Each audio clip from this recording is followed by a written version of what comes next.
My friend Blanche and I have known each other for a number of years, and we can talk about a multitude of things, like her life as an educator, my life as a soon-to-be mental health clinician, or we even chat about our husbands. But there's one thing that we do love to talk about. So, come on this journey with us as we dig deeper and dissect the world of fashion. Introducing My BFF. Let us know what you think. We are discussing the hottest trends of spring 2024. Now, while we were doing our research, there were a whole bunch of things that popped up, but we drilled it down. The things that are most, exciting to us. Yes, and the things that are most relevant, because like any trend, it's like a resurgence almost always, right? Things come full circle again. So a lot of these trends you guys are familiar with. Some of them are mainstays and some are just layovers. Right. And now, when we say trends, we're not saying trends are what are going to be most accessible to us now. We're not saying that you need to go out and buy these things. You do you, okay? But these are things that if you are interested in any of the trends that we speak about, these are things that are going to be easily accessible. Especially because we're going to be talking about ones that we both feel are new and exciting, but also, like, you might have it in your closet already. Right. And I'm a big proponent of shopping your closet, okay?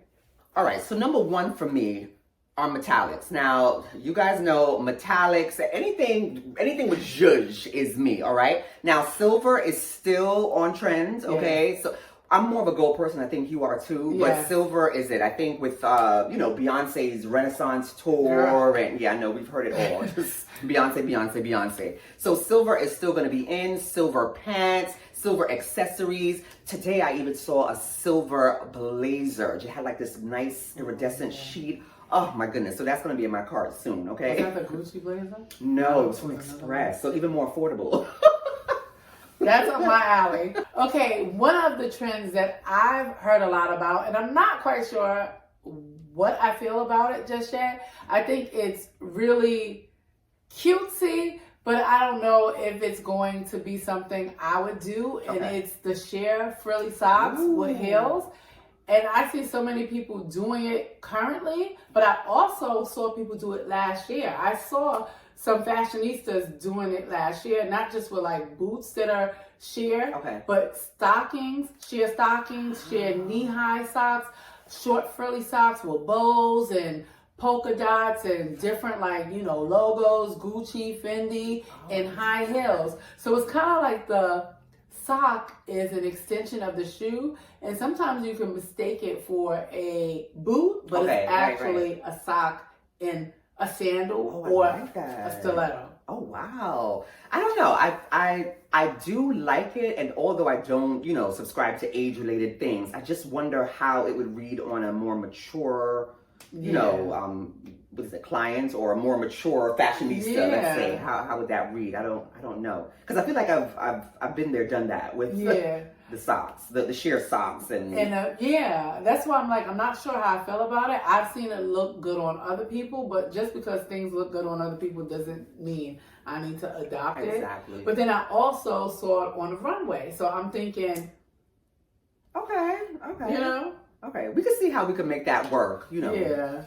So, to transition, the next trend, and it's keeping in line with the sheer trend, sheer skirts. Sheer skirts are everywhere. Now, I think I did first see this on Monroe Steele. She had on a sheer skirt. It was one of the last year's fashion weeks. I don't know if it was Paris, but that blew up the internet. But it's continuing into 2024, sheer skirts. But you have to do that the right way, too, because that could...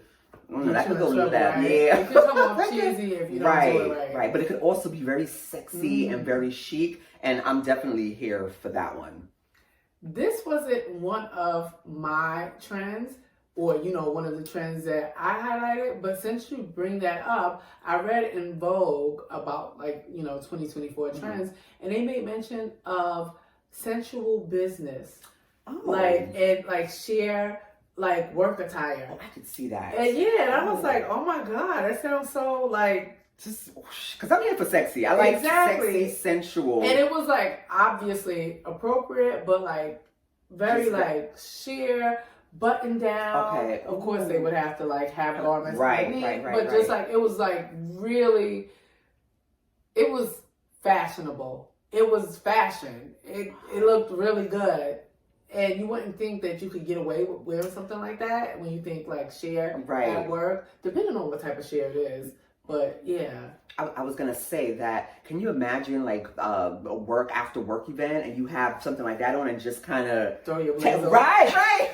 Or drape your blazer over your shoulder. Oh my God. Woo. Oh, I love that. I'm loving that one. Loving the sheer. Another trend that I actually really thought was worth mentioning, or something that I feel like I would do myself, is like and I actually have an example of that on, like this new, and when I say new, I want to say organic shape tops. Oh. You guys probably recall that I showed one from Urban Revival. I remember that in a previous haul. But when I came across this, I was like, this is exactly what I'm assuming they're talking about. These like organic shapes, interesting silhouettes, and I mean, it's just something different. Taking something old and doing something new. I guess you could say avant-garde. Now, is it only one shoulder? Because that's interesting. Yeah, it's just one shoulder. Oh my goodness me. But you know what's so interesting about this?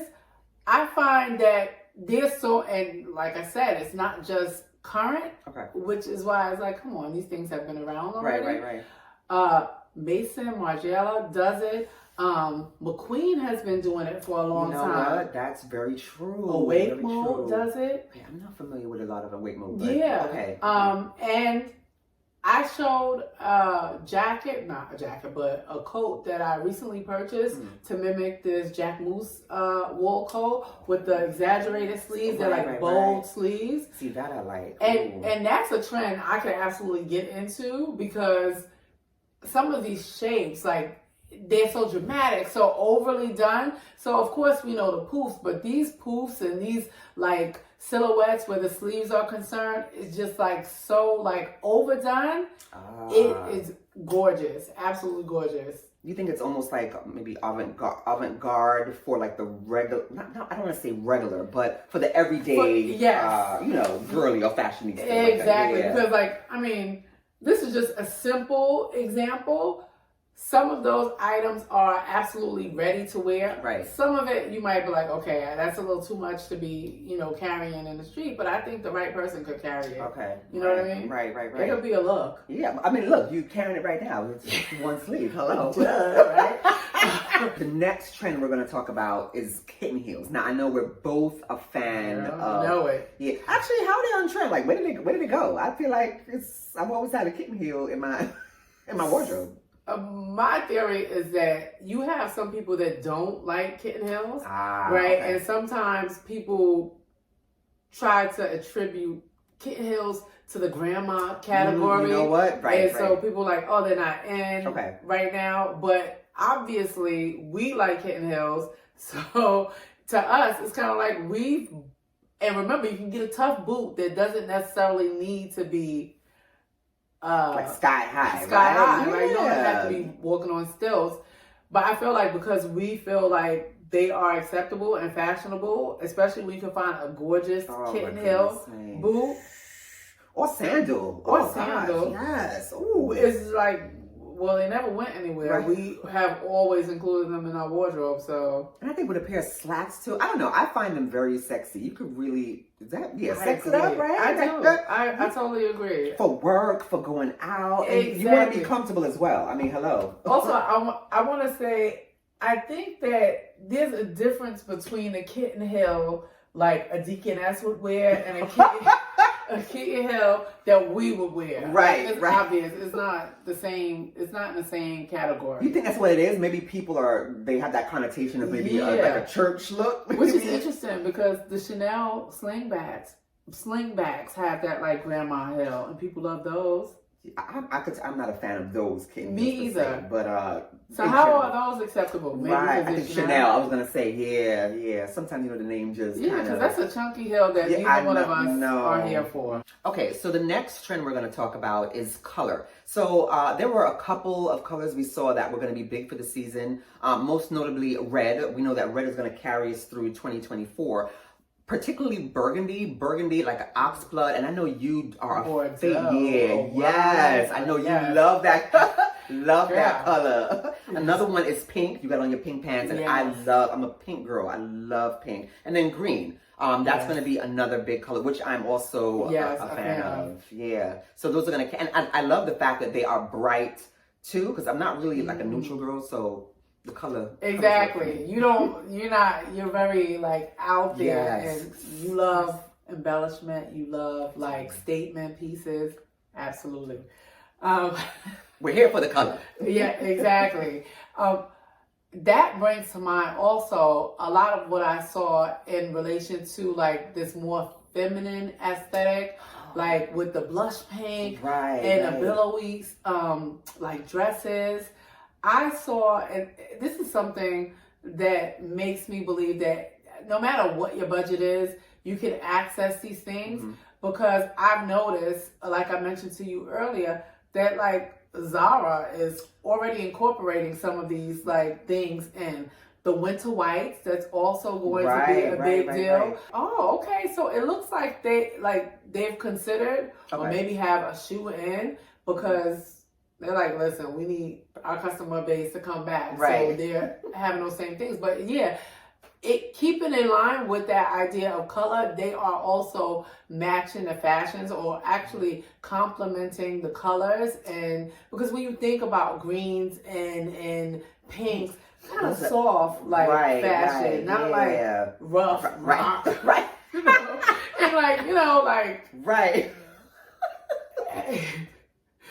So I feel like whoever the fashion gods are, they've really considered how these, things can kind of make a comeback or actually continue into the new year.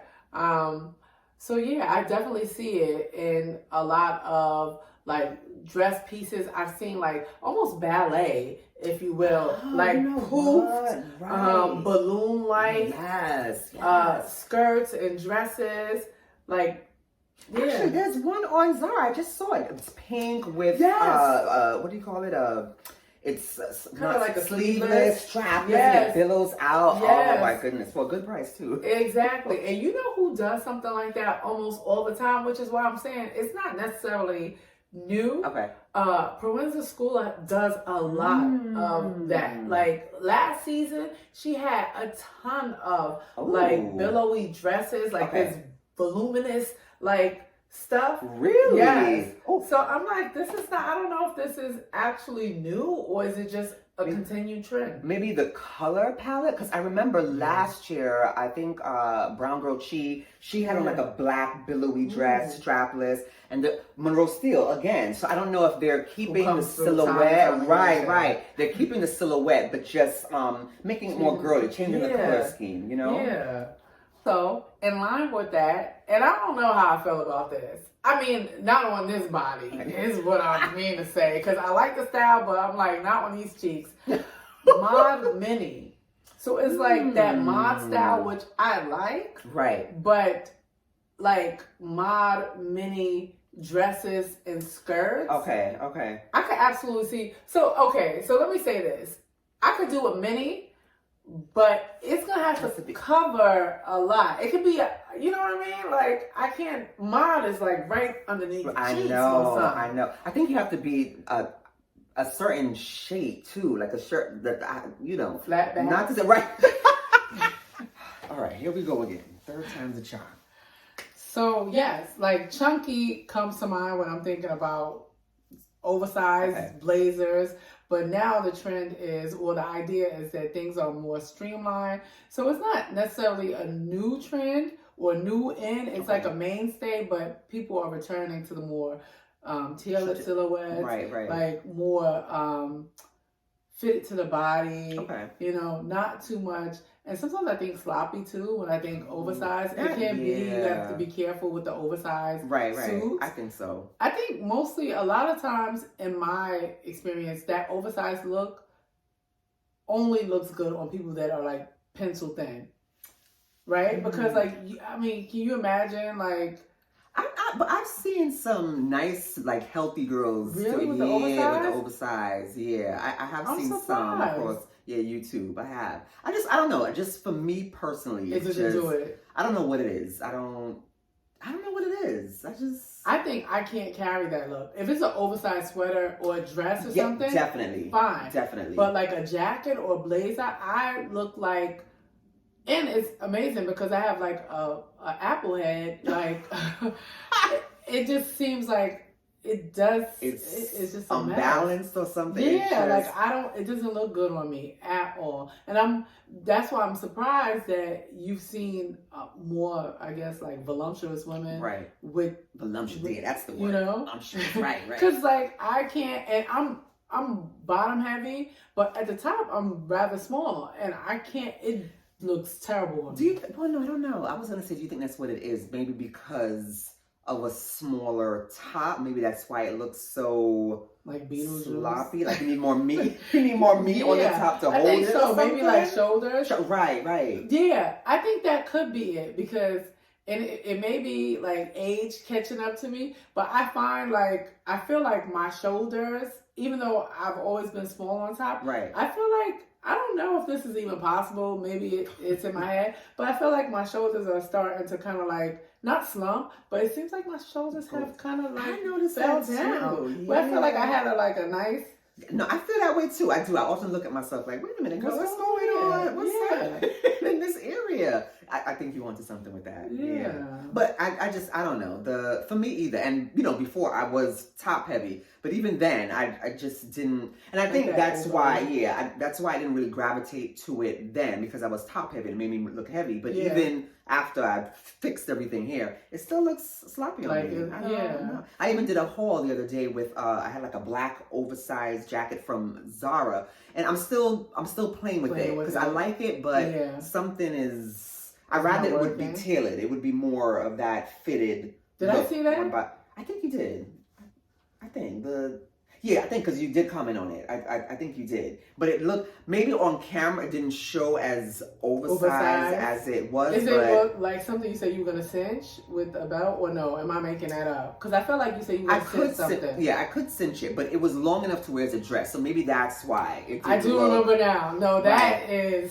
But to me, I still see that oversized. I wish it was like over the knee boots. Oh well, yeah. And, that I could make it work, but I think that would be the only piece for me that would not be tailored. You know. I think that's why it probably works really well, because it's long enough to do as a dress. Right. So it's not just like a blazer. But even though some people do the oversized blazer as a dress, I'm like, girl, you just don't fit the category for this. It's not true. I think, I don't know, maybe a certain I don't know what I would say about that. I'm like a certain style, or I don't know, because we've spoken about her a lot, but Monroe does that a lot, the oversized blazer. Who else do we know that does it? Does Brown Girl cheat? I'm not sure if I think she's done it. I want to say she has. I could be making it up, of course, because sometimes wires like cross.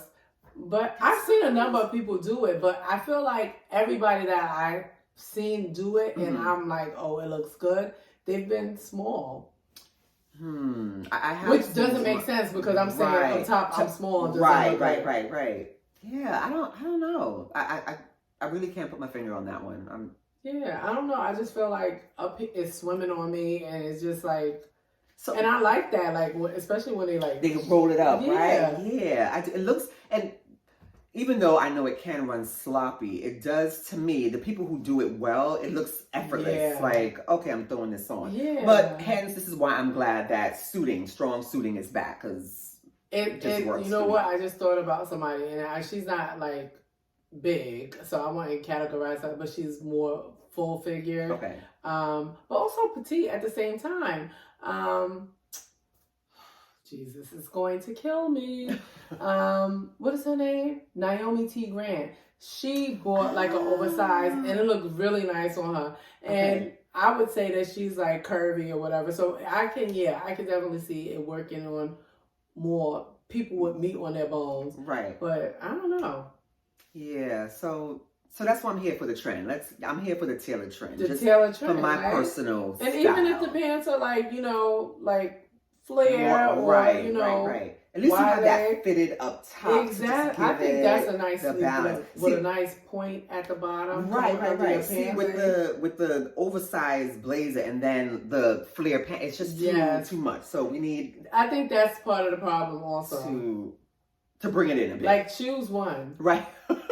Exactly. And again, we need that balance. You just can't oversize and oversize. And that's probably why in my mind I'm thinking it doesn't look good on me, especially because it doesn't matter what my weight is, my behind is going to be, so it's kind of like bulky and then bulky. I wish I had those problems. Okay. Not that, because it's just like, girl, the Hulk at the bottom. So that's why I'm in my mind. I'm like, no, you cannot. It just doesn't. So don't you think that would maybe cover, well, not to say you want to cover it, but wouldn't it camouflage, you think? I feel like I don't know if it does on me. So, because like one of the problems also, and this is where I'm able to escape the issue with a more tailored blazer, is that, so, typically you have bottom, it's an indentation in the lower back, right? But with the oversized, it's an awkward indentation. It's not a natural cinch. Okay. It's just like, it's not because most people that do the oversized blazer it falls nicely like a square shape. On me, my butt is going to poke out, which brings that like crinkled, like, I saw somebody talk about that. She was well blessed back there too, and she was talking about that indent. Oh, see, I don't have those problems, so not problems. It's a good problem to me, but I don't have that. It just doesn't bode well. So we welcome tailored suiting. Exactly. Come back in. Come back in.